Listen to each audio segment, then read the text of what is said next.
खबर यूपी के बलिया से है, जहां बलिया लोकसभा से बीजेपी के प्रत्याशी नीरज शेखर का फेफना में सांसदीय कार्यालय का उद्घाटन किया गया।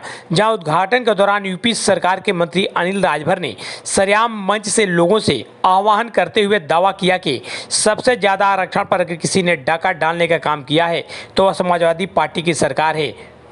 मंत्री ने कहा कि यह हमारे विरोधी हैं, तो वहीं उन्होंने कहा कि नरेंद्र भाई मोदी ने आह्वान किया है और वो कहा है कि मैं आप लोगों के बीच उनका प्रणाम भेजूं, और उन लोगों ने आपको प्रणाम किया है और कहा है कि 4:30 बजे आप लोग जग जाएं, एक एक वोट कर देना है, कमल वाला बटन के सामने वाला बटन दबाना है। वहीं अनिल राजभर ने कहा कि पूर्वांचल की धरती पर मेरी बात को नोट कर लेना सभी लोग कि प्रधानमंत्री के बाद अगर कोई ज़्यादा वोटों से जीतेगा तो वह नीरज शेखर जीतेंगे। यह सिर्फ मैं नहीं कह रहा हूं, यह आईबी की रिपोर्ट कह रही है और यह एलआईयू की रिपोर्ट कह रही है, देश की बड़ी बड़ी एजेंसियां कह रही हैं। सरेआम मंच से मंत्री अनिल राजभर का दावा, आइए आपको सुनाते हैं क्या कहते हैं मंत्री अनिल राजभर।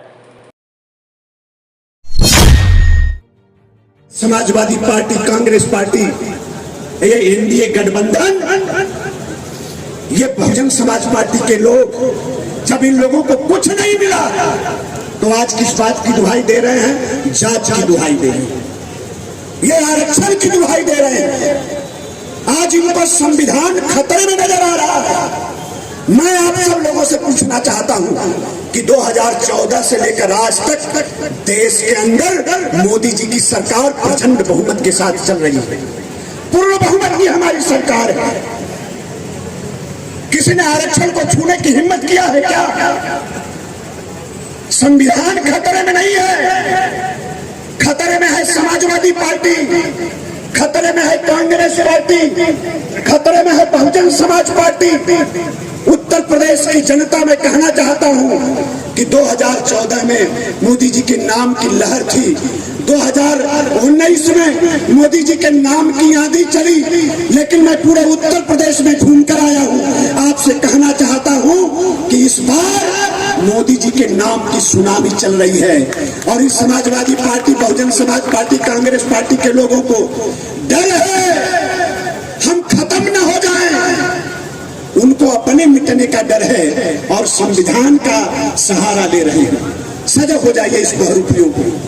और मैं दावे के साथ कहना चाहता हूं, जब जब उत्तर प्रदेश के अंदर समाजवादी पार्टी की सरकार बनी है, सबसे ज्यादा गरीबों के हक अधिकार पर अगर किसी ने डाका डालने का काम किया है, सबसे ज्यादा हमारे आरक्षण पर किसी ने डाका डालने का काम किया है, चाहे वो राजभर हो उसके आरक्षण पर, चाहे विश्वकर्मा प्रजापति हो उसके आरक्षण पर, चाहे हमारा पाल गणेरिया हो उसके आरक्षण पर, हमारे चौहान निषाद केवट मल्लाह हो उसके आरक्षण पर, ये अति पिछड़ों के आरक्षण पर अगर सबसे ज्यादा किसी ने डाका डालने का काम किया तो समाजवादी पार्टी की सरकार का इतिहास आपको प्रमाणित करता है कि सबसे ज्यादा हमारे हक हकूक को मारने का इन लोगों ने काम किया। और ये आरक्षण की बात करते हैं, ये हमारे विरोधी हैं, इसलिए मैं आपसे कहने आया हूं।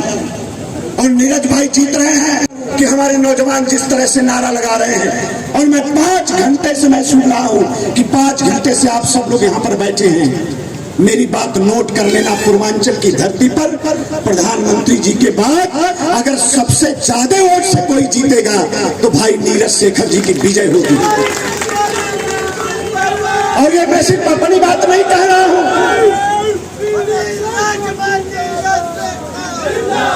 ये सिर्फ हमारी बात नहीं है, ये आईबी की रिपोर्ट कह रही है, एलआईयू की रिपोर्ट कह रही है, बड़ी बड़ी एजेंसियां कह रही हैं। और इसलिए बुजुर्गों, हमारी मां बहनों, नौजवानों, मैं हाथ जोड़कर प्रार्थना करना चाहता हूं, आप कार्यालय के उद्घाटन के अवसर पर आए हैं, आप नीरज भाई को आशीर्वाद और सहयोग देने आए हैं, तो कार्यालय के उद्घाटन के अवसर पर जो आता